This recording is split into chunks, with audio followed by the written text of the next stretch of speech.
Hello friends, welcome back to our YouTube channel study wire में आप सभी का बहुत बहुत स्वागत है। डिस्कस करेंगे इस वीडियो में हम यूनिट नंबर 6 हमारे यूनिट नंबर 5 जो पॉल्यूशन से रिलेटेड थी। 3 लेक्चर्स उसके अपलोड कर दिए गए हैं और ये है हमारी यूनिट नंबर 6 और इस यूनिट का जो नेम है वो है प्राकृतिक वस्तुएं एवं उपज। ठीक है, तो इस यूनिट के अंतर्गत और भी बहुत सारे टॉपिक है जैसे कि मिट्टी, पानी, बीज, फसल का संबंध। ठीक है, विभिन्न प्रकार की फसलें, कृषि कार्य और कृषि उपकरण। ठीक है, और भी बहुत सारे और भी टॉपिक है। तो इन्हीं टॉपिक से रिलेटेड आप लोगों के लिए जो है वो है 20 क्वेश्चन। तो अब हमारे सेशन की ओर चलते हैं फ्रेंड्स हम। ठीक है, आप लोगों ने अगर यूनिट नंबर 5 की वीडियोस नहीं देखी है तो आप उन्हें देख लीजिए और ये हमारा यूनिट नंबर 6 का लेक्चर नंबर 1। तो सारे के सारे वीडियोस देखिए फ्रेंड्स। ठीक है, इन वीडियोस के थ्रू आप लोगों का बहुत सारा सिलेबस कंप्लीट हो जाएगा।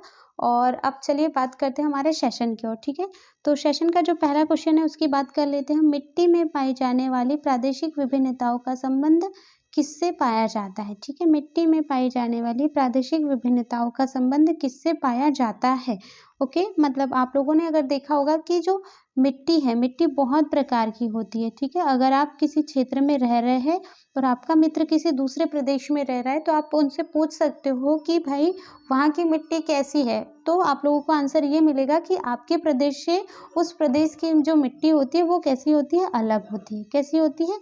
अलग होती है, मतलब अलग अलग प्रकार की मिट्टी पाई जाती है। अब वो किससे संबंधित है, यानी कि कौन से कारण ऐसे हैं जो मिट्टी को अलग करते हैं, तो वो हमको बताना है इस क्वेश्चन में। ठीक है, ऑप्शन नंबर ए है जलवायु, ऑप्शन नंबर बी है चट्टानों के प्रकार, ऑप्शन नंबर सी है प्राकृतिक वनस्पति, ऑप्शन नंबर डी है यह सभी। तो फ्रेंड्स, जैसा कि आप लोगों को पता है कि ये सभी फैक्टर ऐसे हैं, ये सभी कारण ऐसे हैं जो मिट्टी को अलग अलग करते हैं। ठीक है, ये सभी जो ऐसे कारक है जो मिट्टी में विभिन्नता प्रदर्शित करते हैं। ठीक है, अगर जलवायु अलग है तो भी मिट्टी अलग होगी। ठीक है, यहाँ की जलवायु कुछ अलग है और दूसरे प्रदेश की जलवायु कुछ अलग है, तो दोनों की मिट्टी में विभिन्नता पाई ही जाएगी। ठीक है, डेफिनेटली पाई जाएगी। और अगर चट्टानों के प्रकार अलग अलग है तो भी विभिन्नता पाई जाएगी, क्योंकि मिट्टी का जो निर्माण होता है वो चट्टान से ही होता है। तो अगर चट्टान अलग अलग प्रकार की है तो मिट्टी, देखिए इसका एक जनरली एग्जांपल आप ले ही लेते हैं अपन। ठीक है, जैसे कि आप लोगों ने देखा होगा जो एक वो चट्टान रहती है नरम सी, जिसे हम मुरम कहते हैं हमारे नॉर्मल लैंग्वेज में, तो उसकी जो मिट्टी बनती है ना, बहुत मतलब रेड कलर की रहती है वो थोड़ी सी। ठीक है, और नॉर्मल जो मिट्टी होती है वो काले कलर की रहती है। तो चट्टानों का प्रकार भी पूरा पूरा फैक्टर है या पूरा पूरा कारण है जो मिट्टी को विभिन्नता प्रदान करता है। ठीक है, प्राकृतिक वनस्पति, विभिन्न प्रकार की वनस्पति, जैसी जैसी वनस्पति रहेगी उस टाइप की मिट्टी रहेगी। ठीक है, मतलब ये तीनों कारण ऐसे हैं जो मिट्टी की विभिन्नता को प्रदर्शित करते हैं। ओके, तो ये हो गया हमारा ऑप्शन नंबर डी आंसर। अब बढ़ते अगले प्रश्न की ओर। हमारा जो अगला प्रश्न है वो है प्रश्न नंबर 2। ठीक है, प्रश्न नंबर 2 की अगर बात करते हैं तो यह आप लोगों के सामने प्रश्न नंबर 2। भारत में मिट्टियों के प्रकार हैं। ठीक है, मतलब भारत में कितने प्रकार की मिट्टियाँ पाई जाती है या प्रकार है, ये हमसे पूछा गया है। ऑप्शन नंबर ए दोमट, ऑप्शन नंबर बी काली, ऑप्शन नंबर सी पीट मिट्टी और ऑप्शन नंबर डी यह सभी। तो फ्रेंड्स, आप लोगों को पता है आपने अगर सिक्स या सेवन्थ में सोशल स्टडी की अगर बुक पढ़ी होगी, सामाजिक विज्ञान की अगर बुक पढ़ी होगी, उसमें आप लोगों ने मिट्टी के प्रकार पढ़े होंगे। ठीक है, मिट्टी के प्रकार पढ़े होंगे।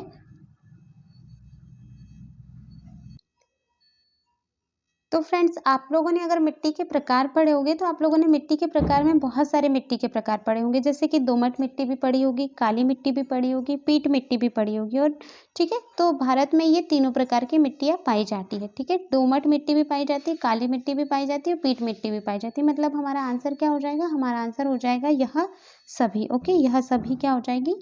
भारत की मिट्टियाँ है। ठीक है, तो यह सभी हमारा हो जाएगा आंसर। ठीक है फ्रेंड्स, अब बढ़ते अगले प्रश्न की ओर। हमारा जो अगला प्रश्न है वो है प्रश्न नंबर 3। काली मिट्टी किस फसल की खेती के लिए उपयुक्त होती है? ठीक है, काली मिट्टी किस फसल की खेती के लिए उपयुक्त होती है? तो फ्रेंड्स, आप लोगों ने देखा होगा, अगर आप लोग गांव से बिलोंग करते होंगे या आप लोगों ने कभी मिट्टी को देखा होगा या मतलब फसल पे कभी गौर किया होगा, तो ये चीज़ें आपको बहुत अच्छे से समझ में आ जाएगी। और अगर नहीं भी किया होगा तब भी मैं आपको कोशिश करूँगी समझाने की, ठीक है। तो बात यहाँ पर क्या हो रही है, काली मिट्टी किस फसल की खेती के लिए उपयुक्त है, ठीक है। मतलब जो मिट्टी होती है वो ना अलग अलग फसल के लिए उपयुक्त होती है, अलग अलग मिट्टी में अलग अलग प्रकार की फसल होती है, ठीक है। तो यहाँ पर जैसे कि ऑप्शन नंबर ए दिया है चावल के लिए उपयुक्त है, क्या ऑप्शन नंबर बी कपास के लिए, गेहूं के लिए या बाजरा के लिए है, ठीक है। तो काली मिट्टी किस फसल के लिए उपयुक्त है, तो काली मिट्टी जो है ना वो कपास के लिए, ठीक है। आप लोगों ने अगर कभी कपास का खेत देखा होगा ना, तो आपने अधिकांशतः ये देखा होगा कि कपास के खेत में जो मिट्टी है वो काली मिट्टी होती है, ठीक है। कपास के खेत की जो मिट्टी होती है वो काली मिट्टी होती है, ओके। तो यहाँ पर आंसर क्या आ जाएगा फ्रेंड्स, हमारा कपास आ जाएगा, ओके। और चावल, गेहूं और बाजरा, गेहूं जो है थोड़ी जो भुरभुरी मिट्टी होती है ना, मतलब थोड़ी लाल कलर की जो मिट्टी होती है उसमें भी ये पाया जाता है। बाजरा भी इस प्रकार की मिट्टी में पाया जा सकता है। चावल जो है, चावल भी ऐसी मिट्टी में, यानी कि धान, चावल नहीं धान, धान जो होती है वो भी इस प्रकार की मिट्टी में पाया जा सकता है, ठीक है। और चावल के लिए बहुत अधिक, यानी कि धान के लिए बहुत अधिक मात्रा में हमें पानी की आवश्यकता होती है, बहुत अधिक मात्रा में हमें नमी की आवश्यकता होती है, ओके। तो यहाँ पर हमारा आंसर हो गया ऑप्शन नंबर बी कपास, ठीक है। कपास जो होते हैं वो कपास है ना काली मिट्टी में, कपास की पैदावार जो होती है वो काली मिट्टी में सबसे अधिक होती है, ठीक है। तो अब बढ़ते हैं अगले प्रश्न की ओर। हमारा जो अगला प्रश्न है वो है प्रश्न नंबर 4, ठीक है। काली मिट्टी में निम्न में से कौन से तत्व पाए जाते हैं जिसकी अधिकता होती है। जो काली मिट्टी होती है, काली मृदा जो होती है, उसमें ब्लैक सॉइल जो होती है, उसमें हमको बताना है कि कौन सा ऐसा एलिमेंट पाया जाता है, ठीक है, जिसकी अधिकता होती है, जो बहुत अधिक मात्रा में पाया जाता है, okay. Option number A magnesium, option number B nitrogen, option number C phosphorus, option number D जैव पदार्थ, ठीक है। तो क्या मैग्नीशियम पाया जाता है, क्या नाइट्रोजन पाया जाता है, क्या फास्फोरस पाया जाता है, या जैव पदार्थ पाया जाता है, वो हमको बताना है। तो फ्रेंड्स जो है ना हमारा आंसर है वो है मैग्नीशियम। मैग्नीशियम बहुत अधिक मात्रा में पाया जाता है किसमें, काली मिट्टी में पाया जाता है, ठीक है। मैग्नीशियम बहुत अधिक मात्रा में पाया जाता है, तो पाया जाता है काली मिट्टी में, ओके। तो ये हो गया हमारा आंसर ऑप्शन नंबर ए, ठीक है। अब बढ़ते अगले प्रश्न की ओर। हमारा जो अगला प्रश्न है वो है प्रश्न नंबर 5, ठीक है। प्रश्न नंबर 5, निम्न में से किस मिट्टी का विस्तार भारत के सर्वाधिक क्षेत्रफल पर है, ठीक है। मतलब कि जो हमारा भारत है उसके सर्वाधिक क्षेत्रफल पर कौन सी मिट्टी का विस्तार पाया जाता है, ठीक है फ्रेंड्स। तो हमको यहाँ पर बताना है कि जो भारत है उसके कौन से क्षेत्रफल पर सर्वाधिक कितने, मतलब सर्वाधिक क्षेत्रफल पर कौन सी मिट्टी पाई जाती है, ठीक है। ऑप्शन नंबर ए काली मिट्टी, ऑप्शन नंबर बी जलोढ़ मिट्टी, ऑप्शन नंबर सी लाल मिट्टी, ऑप्शन नंबर डी बलुई मिट्टी। तो फ्रेंड्स आप लोगों को पता है कि अधिकांशतः भारत में कौन सी मिट्टी पाई जाती है, जलोढ़ मिट्टी पाई जाती है, ठीक है। दोमट मिट्टी जिसे कहते हैं, दोमट मिट्टी भी कहते हैं उसे और जलोढ़ मिट्टी भी कहते हैं, ठीक है। तो दोमट मिट्टी पाई जाती है, जलोढ़ मिट्टी अधिकांशतः भारत के क्षेत्रफल पर पाई जाती है, ठीक है। हमारा आंसर हो गया option number B, okay. Option number B क्या हो जाएगा, हमारा आंसर हो जाएगा। अब चलिए बढ़ते हैं अगले प्रश्न की ओर। हमारा जो अगला प्रश्न है वो है प्रश्न नंबर 6, बीजों को भंडारित करते समय उनमें कितनी नमी की मात्रा होना आवश्यक होता है, ठीक है। मतलब बीज को अगर हम स्टोर कर रहे हैं बोने के लिए, ठीक है, बीजों को भंडारित करते समय उसमें कितनी नमी होना आवश्यक होता है, ठीक है। तो आप लोगों ने अगर देखा होगा कभी बीजों को सुखाते जब है, बीज जो रहते हैं ना बोने के लिए जो बीज होते हैं उनको सुखाते हैं तो बहुत ज़्यादा नहीं सुखाते उनको, ठीक है। कुछ ना कुछ प्रतिशत में उसमें क्या होती है, नमी रखते हैं, ठीक है, बहुत ज़्यादा उन्हें सुखाते नहीं है। तो कितनी नमी होना चाहिए, कितने परसेंट में नमी होना चाहिए, तो वो हमें पूछा गया। ऑप्शन नंबर ए 5 से 10%, ऑप्शन नंबर बी 10 से 15%, ऑप्शन नंबर सी 15 से 25% और ऑप्शन नंबर डी 20 से 30%। तो हमको यहाँ पर आंसर बताना है कि कितने प्रतिशत मात्रा में नमी होना चाहिए। तो फ्रेंड्स 10 से 15%, ठीक है, 10 से 15% बीजों में नमी होना चाहिए, ठीक है। जो बीज होते हैं जैसे सोयाबीन के बीज हो गए, गेहूं के बीज हो गए, मक्के के बीज हो गए, जो भी बीज हम बोते हैं डायरेक्टली, ठीक है, जो भी बीज हम बोते हैं हमारे खेत में, तो क्या होता है कि उन बीजों में नमी की मात्रा कितनी होना चाहिए फ्रेंड्स, मतलब उसे हम जब भंडारित करते हैं, सुरक्षित करके रखते हैं बोने के लिए, तब उस समय उसमें जो नमी होती है वो होना चाहिए 10 से 15%, ठीक है। तो ये हो गया हमारा आंसर ऑप्शन नंबर बी। अब बढ़ते हैं अगले प्रश्न की ओर। हमारा जो अगला प्रश्न है वो है प्रश्न नंबर 7, पौधों को किन पोषक तत्व की जरूरत होती है, ठीक है। पौधों को किन पोषक तत्वों की जरूरत होती है, तो यहाँ पर option number A nitrogen, option number B phosphorus, ठीक है, option number A nitrogen, option number C potassium और ऑप्शन नंबर डी यह सभी, ठीक है। तो देखिए, आप लोगों ने पौधों के पोषक तत्व पढ़े होंगे, कभी ना कभी आपने साइंस में पढ़े होंगे, सोशल साइंस में पढ़ा होगा, जीके में पढ़ा होगा, सूक्ष्म मात्रिक पोषक तत्व पढ़े होंगे कभी, और वृहत मात्रिक पोषक तत्व पढ़े होंगे, ठीक है, वृहत मात्रिक पोषक तत्व।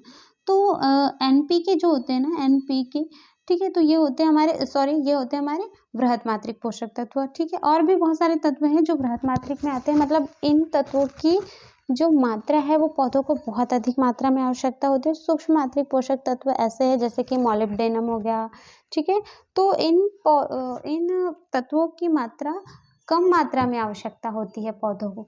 तो यहाँ पर देखते हैं हम कौन कौन से तत्व हैं। नाइट्रोजन भी, फास्फोरस भी है, पोटेशियम भी है, ठीक है। तो ये पोषक तत्व तीनों के तीनों पौधों के लिए इम्पॉर्टेंट होते हैं, ठीक है, मतलब पौधों के लिए क्या होते हैं, ज़रूरी होते हैं। तो ये हमारे वृहत पोषक तत्व में आ जाएंगे, नाइट्रोजन, फास्फोरस और पोटेशियम, ठीक है। मतलब हमारे आंसर आ जाएंगे फ्रेंड्स यह सभी, ओके, हमारा आंसर क्या आ जाएगा, यह सभी, ठीक है। मतलब ये तीनों के जो तत्व है NPK, ठीक है, NPK, ये तीनों तत्व किसके लिए इम्पॉर्टेंट है, तो ये तीनों तत्व इम्पॉर्टेंट है प्लांट्स के लिए, ओके।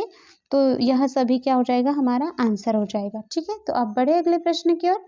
हमारा जो अगला प्रश्न है वह है प्रश्न नंबर 8, ठीक है। थोड़ी स्पीड ज़्यादा हो रही है तो आप कमेंट करके बता सकते हो। तो हमारा ये जो प्रश्न है वह प्रश्न नंबर 8, जैविक उर्वरक के प्रमुख प्रकारों में पाया जाता है, ठीक है, जैविक उर्वरक के प्रमुख प्रकारों में पाया जाता है। अब देखो, उर्वरक जो होते हैं ना वो क्या होते हैं, जो फसल की पैदावार बढ़ाने के लिए अलग से यूज़ किए जाते हैं, ठीक है, और उसमें विभिन्न प्रकार के तत्व होते हैं जो फसल के लिए कैसे होते हैं, आवश्यक होते हैं, ठीक है, विभिन्न प्रकार के तत्व होते हैं जो फसल के लिए आवश्यक होते हैं। अब ये होते हैं दो प्रकार के, ठीक है, उनको हम क्या कहते हैं, उर्वरक कहते हैं। ये होते हैं दो प्रकार के, एक होते हैं जैविक उर्वरक और एक होते हैं जो जैविक नहीं होते हैं, ठीक है, जो जैविक नहीं होते हैं वो होते हैं रासायनिक उर्वरक, ठीक है। तो जैविक उर्वरक के प्रमुख प्रकारों में पाया जाता है, अब हमको बताना है। Option number A vermicompost, option number B हरी खाद, ऑप्शन नंबर सी जैवमास, ठीक है, ऑप्शन नंबर डी यह सभी। तो वर्मी कंपोस्ट फ्रेंड्स, आप लोगों को पता है कि जो वर्मी कल्चर होता है, केचुए से जो खाद बनाया जाता है, तो ये होता है केचुआ खाद, जिसको हम कहते हैं केचुआ खाद, ओके। केचुआ खाद जो होती है ये होती है हमारी वर्मी कंपोस्ट, ठीक है। हरी खाद, हरी खाद के अंतर्गत क्या किया जाता है, वो खेत में क्या किया जाता है, हरे पौधे लगाए जाते हैं, जैसे कि वो सनई वगैरह के कुछ पौधे होते हैं और वो लगा दिए जाते हैं, और क्या करते हैं उनको हरे, जब वो हरे होते हैं ना तभी उनको काट लेते हैं, या खेत में ही उनको क्या करते हैं, डायरेक्टली उनको खेत में ही वहीं छोड़ देते हैं। तो इससे क्या होती है, खाद का निर्माण हो जाता है, हरी खाद हो जाती है, वो हरी पत्तियों का उपयोग होता है इसमें। जैवमास में बहुत सारी चीज़ें और भी डाल देते हैं हम, गोबर डाल देते हैं और हरी पत्तियाँ डाल देते हैं, सूखी पत्तियाँ डाल देते हैं, कुछ शाखाएँ डाल देते हैं सूखी सी, तो ये हो जाएगा हमारा जैवमास। और ऑप्शन नंबर डी यह सभी। तो जैसा कि अगर आप लोगों ने माइंड किया होगा तो यहाँ पर कहीं ना कहीं पर भी रासायनिक चीज़ों की या केमिकल की बातें नहीं हुई है, ठीक है। मतलब ये तीनों के तीनों क्या है, हमारे जैविक उर्वरक है, ठीक है। सिंपल है क्वेश्चन, इतना समझाने की आवश्यकता नहीं है आई थिंक, परंतु फिर भी वर्मी कंपोस्ट, हरी खाद और जैवमास तीनों हमारे क्या है, जैविक उर्वरक है, ठीक है, मतलब रासायनिक उर्वरक ये नहीं है। तो यहाँ पर आंसर क्या आ जाएगा, यहाँ पर आंसर आ जाएगा फ्रेंड्स यह सभी, ओके। प्रमुख प्रकारों में क्या पाया जाता है, यह सभी, ठीक है, जैविक उर्वरक में। तो ये हो गया हमारा प्रश्न नंबर 8 कंप्लीट। अब बढ़ते हैं अगले प्रश्न की ओर। हमारा जो अगला प्रश्न है वह प्रश्न नंबर 9 राइजोबियम का स्रोत है, ठीक है, राइजोबियम का स्रोत है। ऑप्शन नंबर ए दलहनी फसलें, ऑप्शन नंबर बी मक्का की फसलें, ऑप्शन नंबर सी धान की फसल, ऑप्शन नंबर डी इनमें से कोई नहीं, ठीक है। तो राइजोबियम क्या होता है, एक जीवाणु होता है, ठीक है, राइजोबियम क्या होता है, एक जीवाणु होता है जो क्या करता है, नाइट्रोजन का स्थिरीकरण करता है, ठीक है, वायुमंडल से जो नाइट्रोजन होती है उसका क्या करता है, ये स्थिरीकरण करने का कार्य करता है। अब ये स्रोत मतलब ये कहाँ पाया जाता है, दलहनी फसलों में, मक्का की फसल में, धान की फसल में, या इनमें से कोई नहीं।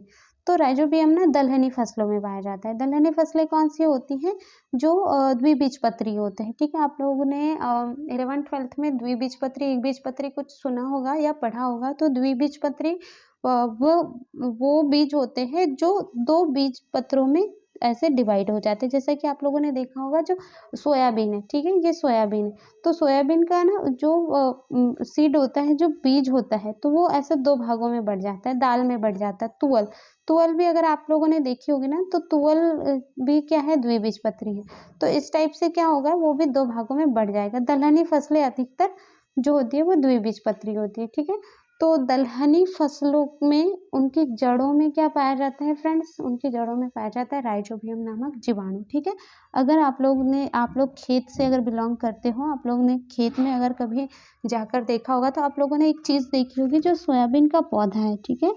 जो सोयाबीन का पौधा है ना, तो आप लोगों ने जब उसकी जड़ों को देखा होगा, ठीक है, सोयाबीन के पौधों की जड़ों को देखा होगा, तो आप लोगों ने इस तरीके से उसकी जड़ों पर ऐसे ना छोटी छोटी सी संरचनाएं देखी होगी, ठीक है। इस तरीके से ऐसी छोटी छोटी सी संरचनाएं देखी होगी। तो ये होते हैं राइजोबियम, ठीक है, ये होते हैं राइजोबियम और ये होते हैं दलहनी फसलों में, ठीक है। तुअल की दाल में भी होते हैं, मतलब तुअल की दाल नहीं बोलना चाहिए, तुअल के पौधे बोलना चाहिए, ठीक है। तो हाँ, दाल दलहनी से समझ में आ जाएगा। तो ये हो जाएगा हमारा, दलहनी फसलों में क्या होता है, राइजोबियम होता है, ठीक है।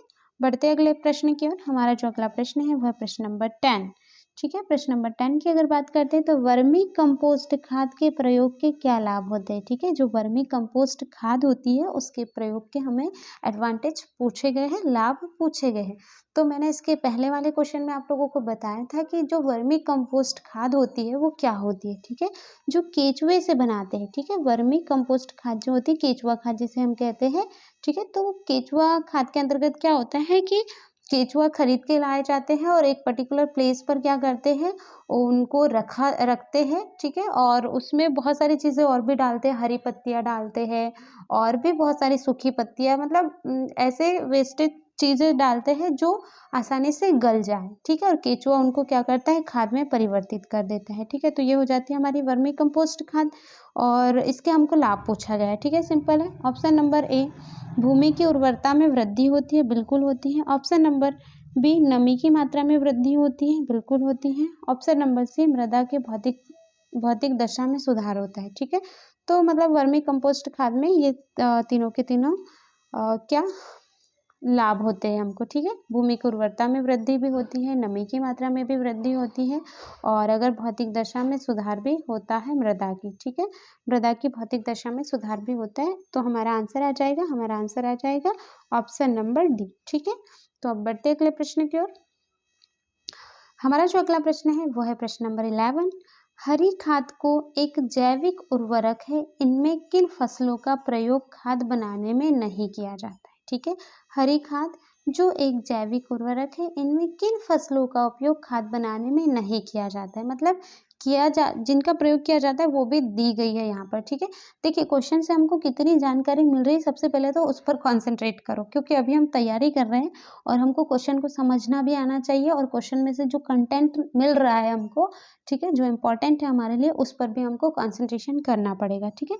तो हरी खाद जो एक जैविक उर्वरक है, बिल्कुल हरी खाद क्या है, एक जैविक उर्वरक है और इनमें से किन फसलों का प्रयोग खाद बनाने में नहीं किया जाता है, मतलब कौन सी ऐसी फसल है जिनका प्रयोग हरी खाद बनाने में नहीं किया जाता है, ठीक है, हरी खाद।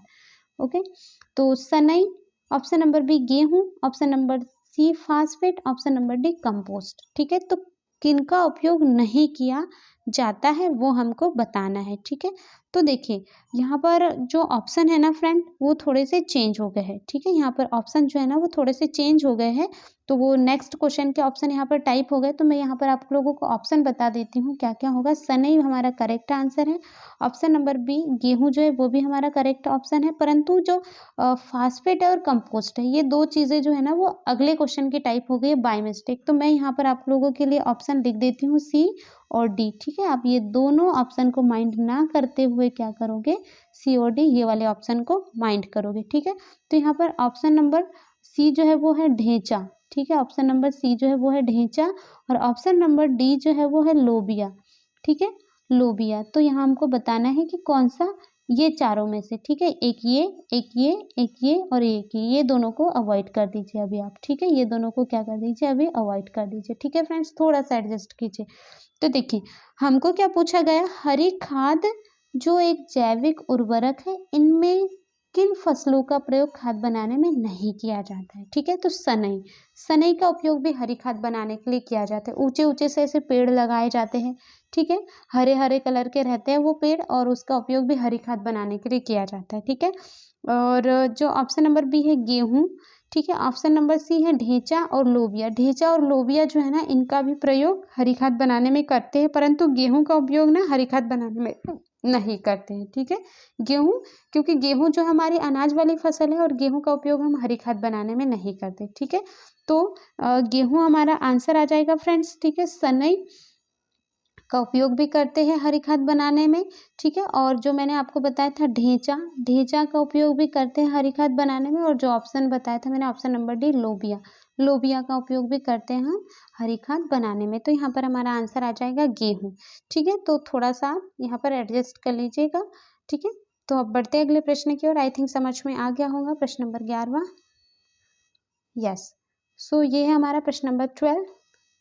कौन रासायनिक उर्वरक का उदाहरण नहीं है, ठीक है। मतलब कुछ उदाहरण है जिसमें रासायनिक उर्वरक है, परंतु कोई ऐसा उदाहरण है जो नहीं है।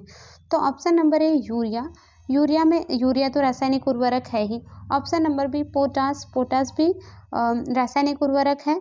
Option number C phosphate, phosphate भी रासायनिक उर्वरक है। परंतु कंपोस्ट जो है ना, वर्मी कंपोस्ट, ठीक है। अगर एकदम से देखेंगे ना इन ऑप्शंस को, तो हमको क्या लगेंगे, चारों के चारों रासायनिक उर्वरक है, ठीक है। परंतु यहाँ पर देखो फास्फेट और कंपोस्ट, ये थोड़े थोड़े ऐसे प्रोनाउंसिएशन में और लिखने में भी थोड़े सेम सेम लग रहे हैं। तो हम जल्दबाजी में अगर क्वेश्चन को सॉल्व करेंगे ना, तो हम बिल्कुल रॉन्ग पर भी जा सकते हैं, रॉन्ग ऑप्शन पर भी जा सकते हैं। बहुत सिंपल क्वेश्चन है पर। तो यहाँ पर हमारा आंसर क्या हो जाएगा, कंपोस्ट, ठीक है।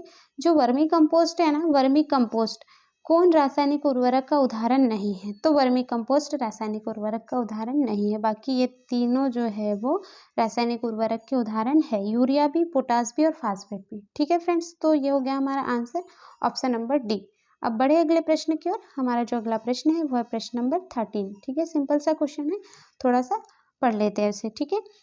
गोबर खाद में किस पोषक तत्व की मात्रा अधिक पाई जाती है, ठीक है। जो गोबर खाद होती है, मतलब जो गोबर से खाद बनाई जाती है, उसमें कौन सा पोषक तत्व बहुत अधिक मात्रा में पाया जाता है, वो हमको बताना है। ऑप्शन नंबर ए फास्फोरिक अम्ल, option number B potash, option number C A और बी दोनों, ऑप्शन नंबर डी इनमें से कोई नहीं।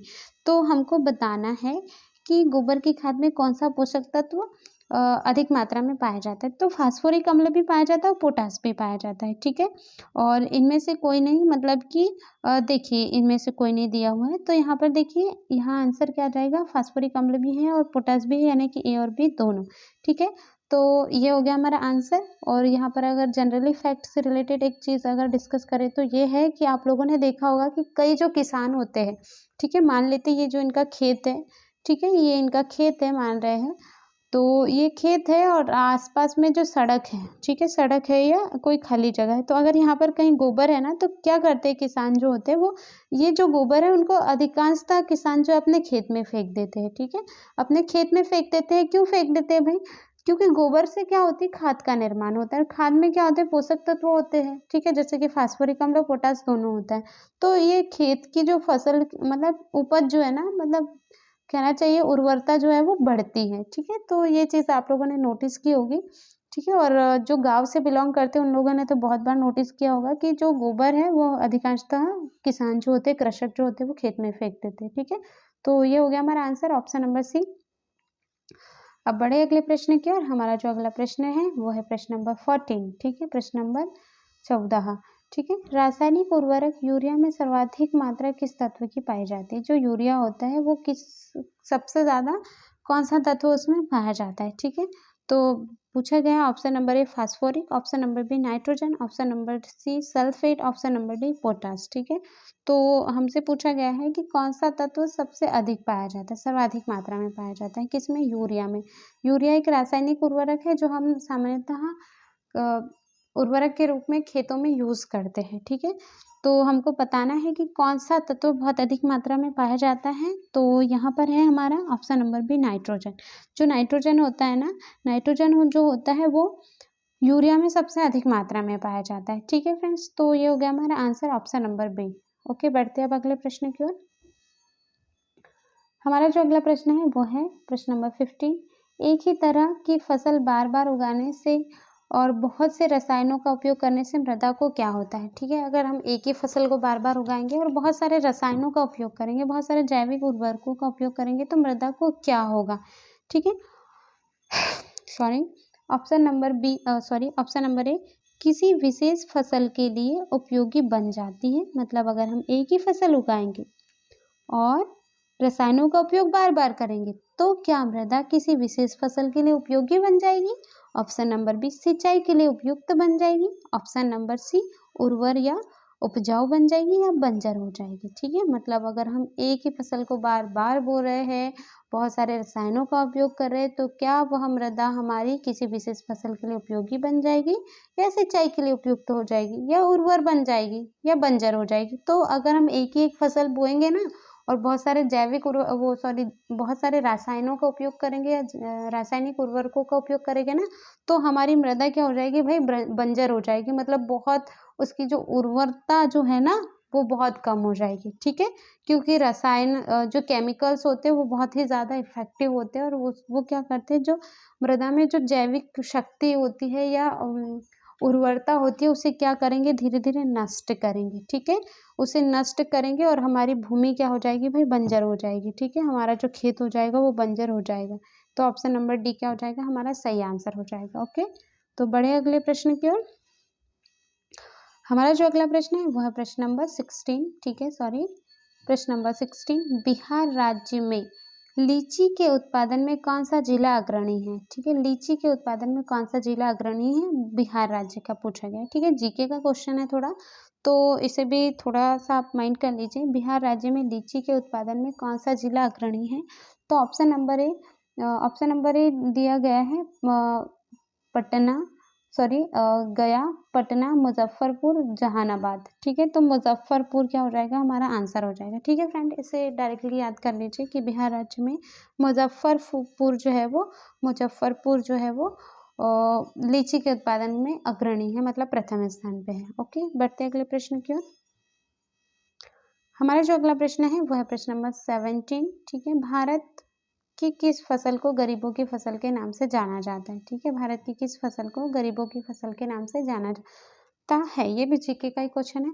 ऑप्शन नंबर ए जो है वो है गेहूं। ऑप्शन नंबर बी ज्वार। ऑप्शन नंबर सी बाजरा। ऑप्शन नंबर डी मक्का। तो हमको ये बताना है कि गरीबों की फसल किसे कहते हैं। तो गरीबों की फसल कहते हैं फ्रेंड्स बाजरा को। ठीक है, तो यहाँ पर हमारा ऑप्शन नंबर सी हो जाएगा आंसर, बाजरा। बाजरा क्या होती है, गरीबों की फसल होती है। ठीक है, तो ये हो गया, गरीबों की फसल के नाम से जाना जाता है। ठीक है, तो ऑप्शन नंबर सी हो गया हमारा आंसर। और ये है हमारा अगला प्रश्न आप लोगों के लिए।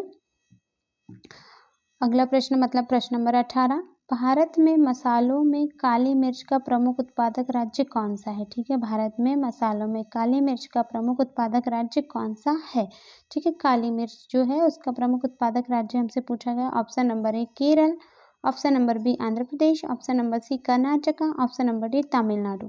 ठीक है, तो काली मिर्च का प्रमुख उत्पादक राज्य पूछा गया है, तो हमारा जो आंसर है वो है फ्रेंड्स केरल। ठीक है, केरल में क्या होता है, काली मिर्च पाई जाती है, या काली मिर्च का उत्पादक राज्य है। ठीक है, केरल। तो याद रखिएगा केरल जो है वो है हमारा आंसर। ठीक है, केरल क्या है, हमारा आंसर है। तो यहाँ पर हम बात कर लेते हैं अगले प्रश्न की। अब हमारा जो अगला प्रश्न है वो है प्रश्न नंबर 19, सेकेंड लास्ट क्वेश्चन है इस वीडियो का। यस, काली मृदा में उगाई जाने वाली खरीफ ऋतु की महत्वपूर्ण नकदी फसलें कौन कौन सी है। ठीक है, देखिए अब यहाँ पर हमें प्रश्न में पूछा गया है काली मृदा में उगना चाहिए वो फसल खरीफ की होना चाहिए, खरीफ ऋतु यानी कि खरीफ वाले मौसम में होना चाहिए, और नगदी होना चाहिए। तीन चीजें हैं। देखिए प्रश्न को, सबसे पहले तो प्रश्न को समझो, काली मृदा में उगना चाहिए, ठीक है, खरीफ की फसल होना चाहिए और नगदी होना चाहिए। अब नगदी फसलें क्या होती है, नगदी फसलें वो होती है जो लाभ कमाने के लिए बोई जाती है, यानी कि सिर्फ नगद कमाने के लिए बोई जाती है, और इसका अनाज वाला कुछ उपयोग होता नहीं है। डायरेक्टली इससे हमें लाभ मिलता है, वो भी कहना चाहिए आर्थिक रूप से लाभ मिलता है। ठीक है, तो option number A jute, option number B कपास, ऑप्शन नंबर सी गेहूं, ऑप्शन नंबर डी बाजरा। ठीक है, कौन सी फसल ऐसी है जो काली मृदा में उगती है, खरीफ की और नगदी होती है। ठीक है, तो हमको यहाँ पर बताना है ऑप्शन नंबर बी कपास। ठीक है, कपास जो होता है ना काली मृदा में उगता है, खरीफ भी होता है, नगदी फसल होता है। ठीक है, गेहूं तो नगदी होगा नहीं, ज्वार भी नगदी नहीं होगा। जूट जो है ना, जूट वो आई थिंक वो बारिश वाले टाइम में नहीं होता है, मतलब खरीफ वाले टाइम में नहीं होता है ये। ठीक है, तो ये हो जाएगा हमारा आंसर कपास। ठीक है। और जूट जो है ना वो काली मिट्टी में भी नहीं होता है, क्योंकि जो गाँव से बिलॉन्ग करते हैं ना, उन्होंने अगर देखा होगा तो जो जूट के पौधे हैं ना वो लाल मिट्टी में भी पाए जाते हैं, काली मिट्टी की ज़रूरत उन्हें होती नहीं है वैसे। फिर भी यहाँ पर हमें आंसर ऑप्शन नंबर बी ही लगाना है, कपास। ओके। और अब अगला प्रश्न जो है वो हमारे वीडियो का लास्ट प्रश्न रहेगा।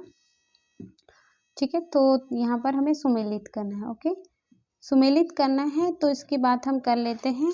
ठीक है, सूची नंबर फर्स्ट में क्या दी हुई है, फसल दी हुई। सूची नंबर 2 में क्या दी है, उत्पादक राज्य दी हुई है। थोड़ा सा यहाँ पर आपको जीके से रिलेटेड क्वेश्चन है तो थोड़ा ध्यान देना पड़ेगा। ऑप्शन नंबर ए बाजरा कौन से राज्य में, ऑप्शन नंबर बी मक्का, ऑप्शन नंबर सी काफी, ऑप्शन नंबर डी गेहूँ। ठीक है, तो हमको यहाँ पर बताना है कि जो बाजरा है वो कौन से राज्य में। तो बाजरा है ना वो होता है राजस्थान में। ठीक है, बाजरा कहाँ होता है, राजस्थान में होता है। ठीक है फ्रेंड्स, बाजरा कहाँ होता है, राजस्थान में होता है। ओके, और अगला जो है वो है हमारा, अगला जो है वो है हमारा मक्का। ठीक है, अगला क्या है हमारा मक्का। अब मक्का जो होता है ना वो कहाँ पर होता है फ्रेंड्स, मक्का जो होता है वो हमारा आंध्र प्रदेश में होता है। ठीक है, मक्का कहाँ होता है हमारा, आंध्र प्रदेश में होता है। काफ़ी जो होती है वो कर्नाटक में होती है। गेहूँ उत्तर प्रदेश में होता है। मतलब हमारा 1 2 3 4 का कोड क्या हो जाएगा हमारा, सही हो जाएगा। ठीक है, 1 2 3 4 का कोड क्या हो जाएगा, सही हो जाएगा। फिर भी आप इसे एक बार फिर से देख लीजिए, याद रखने के तौर पर। बाजरा होता है राजस्थान में, मक्का होता है आंध्र प्रदेश में, काफ़ी होती है कर्नाटक में, और गेहूँ होता है उत्तर प्रदेश में। ठीक है, तो कोड हमारा फर्स्ट आ जाएगा सही। ठीक है, 1 2 3 4। तो ये हो गया फ्रेंड्स हमारा जो सेशन था एंड यहाँ पर। ठीक है, सारे के सारे वीडियोस देखिए, और इन वीडियो के थ्रू हम कोशिश करेंगे आप लोगों का सिलेबस कंप्लीट हो जाए, या हमारे सिलेबस से किस प्रकार से क्वेश्चन पूछे जाते हैं उनसे अवगत कराया जाए आप लोगों को, कि भाई इस टॉपिक से ऐसे प्रश्न आ सकते हैं। तो फ्रेंड्स सारे के सारे वीडियो देखिए, पूरे वीडियो देखिए। ठीक है, वीडियो अगर पसंद आते हैं तो वीडियो को लाइक कीजिए। चैनल पर अगर आप पहली बार आए हो तो चैनल को सब्सक्राइब कीजिए, और अपने मित्रों के साथ ज़्यादा से ज़्यादा शेयर कीजिए। और अगर कुछ भी हो तो आप कमेंट में कमेंट कर सकते हो। ठीक है फ्रेंड्स, तो मिलते हैं अब अगले वीडियो में। तब तक के लिए जय हिंद और thank you so much video देखने के लिए। ठीक है, ओके।